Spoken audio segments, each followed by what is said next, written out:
नमस्कार, ये आकाशवाणी पटना है।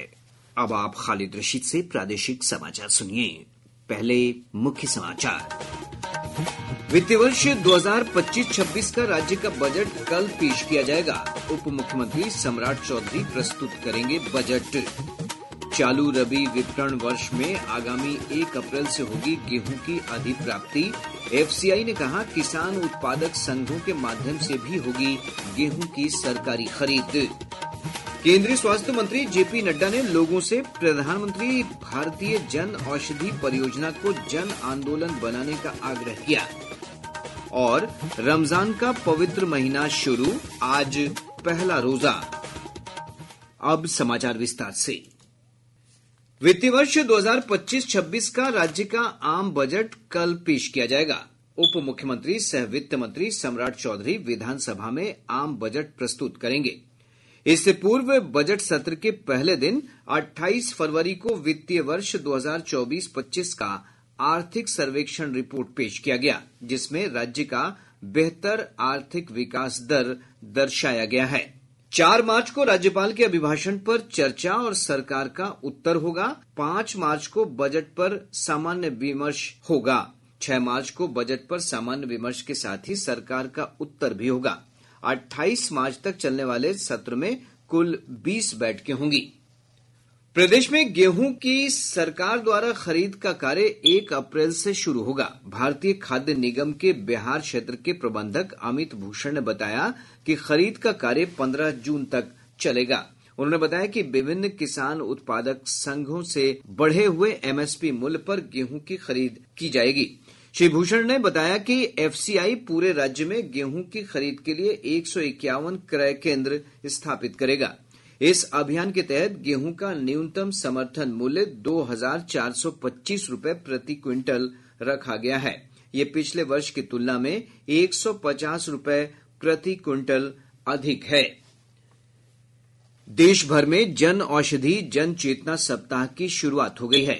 यह कार्यक्रम 7 मार्च तक चलेगा। इस अवसर पर नई दिल्ली में केंद्रीय स्वास्थ्य और परिवार कल्याण मंत्री जगत प्रकाश नड्डा ने प्रधानमंत्री भारतीय जन औषधि परियोजना के रथ और 10 अन्य वाहनों को झंडी दिखाकर रवाना किया। श्री नड्डा ने सभी लोगों से प्रधानमंत्री भारतीय जन औषधि परियोजना को एक जन आंदोलन बनाने का आग्रह किया है। जन चेतना के माध्यम से जो 7 मार्च हम जन औषधि दिवस मना रहे हैं और महत्वाकांक्षी लक्ष्य लेकर के प्रधानमंत्री जी के नेतृत्व में हम सब लोगों ने तय किया है कि 2027 तक हम 25,000 केंद्र तक पहुंच जाएंगे। तो एक लंबी यात्रा हम कर पा रहे हैं। जहां हमने 80 केंद्रों से शुरू किया था, आज हम 15,000 केंद्रों पर खड़े हैं। हम 20,000 इस साल के अंत तक कर लेंगे और 25,000 हम अगले साल तक कर लेंगे। इस अवसर पर स्वास्थ्य और परिवार कल्याण राज्य मंत्री अनुप्रिया पटेल ने कहा कि प्रधानमंत्री जन औषधि केंद्रों पर मिलने वाली दवाएं आम दवाओं की तुलना में 70 से 80% तक सस्ती हैं। इस योजना के माध्यम से आज हमने देश भर में 15,000 के करीब ऐसे स्टोर्स खोले हैं, जिसमें आज आम नागरिकों को न केवल किफायती बल्कि गुणवत्तापूर्ण दवाएं और सर्जिकल इक्विपमेंट्स मिल रहे हैं। 2,047 के करीब दवाएं और 300 से अधिक सर्जिकल उत्पाद आम जनता को बहुत ही कम दामों पर बाजार में जो ब्रांडेड दवाएं मिलती हैं उनसे यदि आप तुलना करें तो 70-80% कम दामों पर ये सब कुछ उपलब्ध हो रहा है, जिससे जनता की 30,000 करोड़ रुपए की बचत हुई है।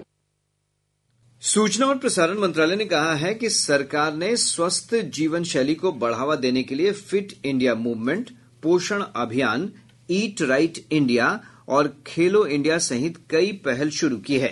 इन कार्यक्रमों का उद्देश्य स्वस्थ जनजीवन सुनिश्चित करना है। प्रधानमंत्री नरेंद्र मोदी ने अपने मन की बात के संबोधन में मोटापे को कम करने के लिए राष्ट्रव्यापी जागरूकता और सामूहिक कार्रवाई की आवश्यकता पर जोर दिया। विश्व स्वास्थ्य संगठन के अनुसार मोटापा स्वास्थ्य के लिए खतरनाक है।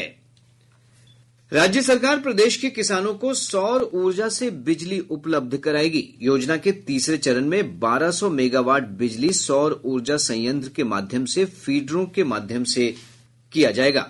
ऊर्जा मंत्री विजेंद्र प्रसाद यादव ने कहा कि सौर ऊर्जा की मदद से कृषि फीडरों को बिजली मुहैया कराने से किसानों को निर्बाध बिजली उपलब्ध कराने में मदद मिलेगी। ऊर्जा मंत्री ने कहा कि जून महीने तक प्रदेश के सभी किसानों को पटवन समेत अन्य कृषि कार्यों के लिए सौर ऊर्जा से बिजली का कनेक्शन दिया जाएगा। केंद्रीय जांच अन्वेषण ब्यूरो सीबीआई ने कहा है कि आईआरसीटीसी घोटाले के मुख्य साजिशकर्ता पूर्व रेल मंत्री लालू प्रसाद और प्रेमचंद गुप्ता ही हैं। सीबीआई ने नई दिल्ली की एक विशेष अदालत में इस मामले में अपनी दलीलें पूरी करते हुए कहा कि सभी आरोपियों के खिलाफ आरोप तय करने के लिए पर्याप्त सबूत हैं। इधर इस मामले में लालू प्रसाद के वकील कल न्यायालय में अपना पक्ष रखेंगे। गौरतलब है कि यह मामला आईआरसीटीसी के 2 होटलों का परिचालन अनुबंध एक निजी फर्म को देने में अनियमितताओं से जुड़ा हुआ है। राज्यसभा सदस्य और वरिष्ठ अधिवक्ता मनन कुमार मिश्रा को बार काउंसिल ऑफ इंडिया का अध्यक्ष निर्वाचित किया गया है। वे 7वीं बार काउंसिल के अध्यक्ष चुने गए हैं। श्री मिश्रा का निर्वाचन निर्विरोध हुआ है। भाकपा माले ने आज पटना के गांधी मैदान में पार्टी कार्यकर्ताओं की सभा बुलाई है। पार्टी के राज्य सचिव कुणाल ने बताया कि इस सभा को महाजुटान का नाम दिया गया है। उन्होंने कहा कि सभा में शामिल होने के लिए पार्टी महासचिव दीपांकर भट्टाचार्य और अन्य वरिष्ठ नेता पटना पहुंच चुके हैं। नेशनल टेस्टिंग एजेंसी एनटीए ने कहा है कि स्नातक पाठ्यक्रमों में प्रवेश के लिए common university entrance test CUET UG परीक्षा 8 मई से 1 जून तक आयोजित की जाएगी। परीक्षा के लिए आवेदन की प्रक्रिया शुरू हो गई है। आवेदन भरने की अंतिम तिथि 22 मार्च निर्धारित है। प्रादेशिक समाचार आप आकाशवाणी पटना से सुन रहे हैं। और अब एक जरूरी सूचना। आकाशवाणी का प्रादेशिक समाचार एकांश पटना हिंदी भाषा के लिए आकस्मिक समाचार संपादक और आकस्मिक प्रसारण सहायक का पैनल तैयार करने के लिए योग्य अभ्यर्थियों से आवेदन आमंत्रित कर रहा है। आवेदन की अंतिम तिथि 7 मार्च है। अधिक जानकारी newsonair.gov.in के वैकेंसी सेक्शन या प्रादेशिक समाचार एकांश पटना के एक्स हैंडल @AIRnews_पटना से प्राप्त की जा सकती हैं। और बढ़ते हैं अगले समाचार की ओर। रमजान का पवित्र महीना शुरू हो गया है। आज पहला रोजा है। इससे पहले कल चांद देखे जाने के बाद तरावी की नमाज शुरू हो गई। लोग बड़ी संख्या में मस्जिदों में पहुंचे और विशेष नमाज तरावी अदा की। विशेष नमाज के लिए मस्जिदों और इबादतगाहों में खास इंतजाम किए गए हैं। रमजान इस्लामिक कैलेंडर का 9वां महीना है और महीने के अंत में ईद उल फितर का त्योहार मनाया जाता है। राज्यपाल आरिफ मोहम्मद खां और मुख्यमंत्री नीतीश कुमार ने रमजान की शुरुआत पर मुस्लिम धर्मावलंबियों को बधाई और शुभकामनाएं दी हैं। हमारे संवाददाता ने बताया है कि रमजान को लेकर बाजार की रौनक बढ़ गई है। सेवई, सूखे मेवे, फल और मिठाइयों की दुकान पर विशेष भीड़ देखी जा रही है।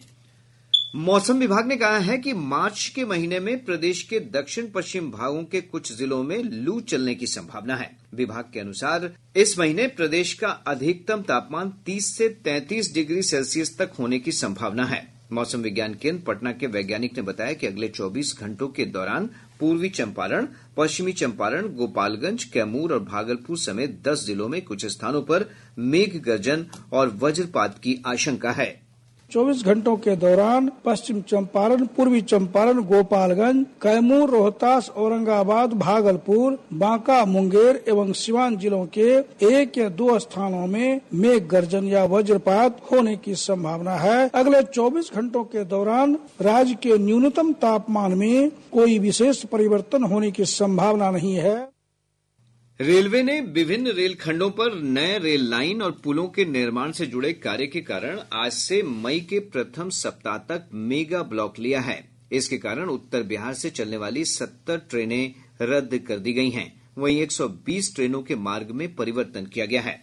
रद्द ट्रेनों में Purvanchal express, Jannayak express, Dehradun Muzaffarpur Rapti Ganga express, Maurya express, Bapu Dham express शामिल हैं। इधर होली के अवसर पर यात्रियों की सुविधा के लिए रेलवे ने आज से राजेंद्र नगर, दानापुर, गया, मुजफ्फरपुर और सहरसा से नई दिल्ली के बीच स्पेशल ट्रेन चलाने का निर्णय लिया है। बिहार हिंदी साहित्य सम्मेलन के तत्वावधान में आज पटना में आनंदोत्सव मनाया जाएगा। सम्मेलन के अध्यक्ष डॉक्टर अनिल सुलभ ने बताया कि आनंदोत्सव का उद्घाटन सिक्किम के पूर्व राज्यपाल गंगा प्रसाद करेंगे। उत्सव में साहित्यकारों सहित कई हिंदी सेवियों को सम्मानित किया जाएगा। जाने माने अध्यात्म गुरु और आर्ट ऑफ लिविंग के प्रणेता श्री श्री रविशंकर 6 मार्च को पटना आएंगे। 7 मार्च को वे औरंगाबाद और पटना में कार्यक्रम में हिस्सा लेंगे। श्री श्री रविशंकर पटना में गांधी मैदान में आयोजित महासत्संग में हिस्सा लेंगे और पवित्र सोमनाथ ज्योतिर्लिंग के अवशेषों का अनावरण करेंगे। उत्तराखंड के चमोली जिले के माणा गांव में हिमस्खलन की घटना के बाद राहत और बचाव कार्य जारी है। इस दुर्घटना में फंसे बिहार के 11 सहित 50 मजदूरों को सुरक्षित बाहर निकाल लिया गया है। शेष 5 लोगों की तलाश जारी है। हादसे में 4 मजदूरों की मौत की भी खबर है।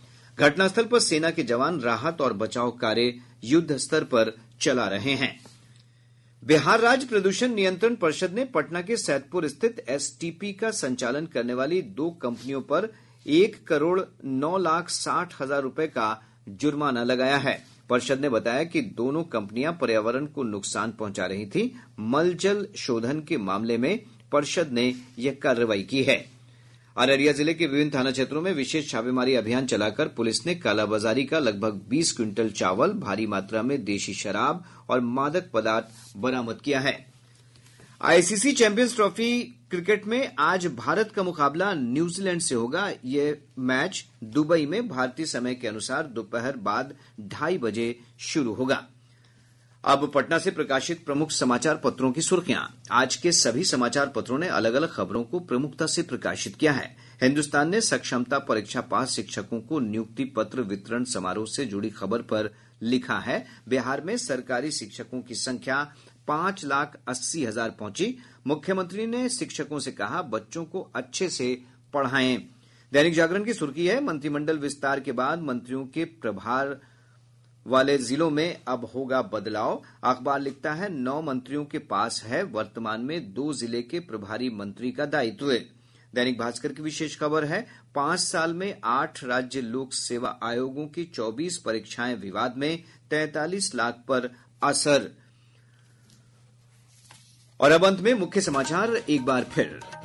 वित्तीय वर्ष 2025-26 का राज्य का बजट कल पेश किया जाएगा। उप मुख्यमंत्री सम्राट चौधरी प्रस्तुत करेंगे बजट। चालू रबी विपणन वर्ष में आगामी 1 अप्रैल से होगी गेहूं की अधिप्राप्ति। एफसीआई ने कहा, किसान उत्पादक संघों के माध्यम से भी होगी गेहूं की सरकारी खरीद। केंद्रीय स्वास्थ्य मंत्री जेपी नड्डा ने लोगों से प्रधानमंत्री भारतीय जन औषधि परियोजना को जन आंदोलन बनाने का आग्रह किया। और रमजान का पवित्र महीना शुरू, आज पहला रोजा। इसके साथ ही आकाशवाणी पटना से प्रसारित प्रादेशिक समाचार का ये अंक समाप्त हुआ। आकाशवाणी पटना से अगला समाचार बुलेटिन दोपहर बाद 3:10 पर प्रसारित किया जाएगा।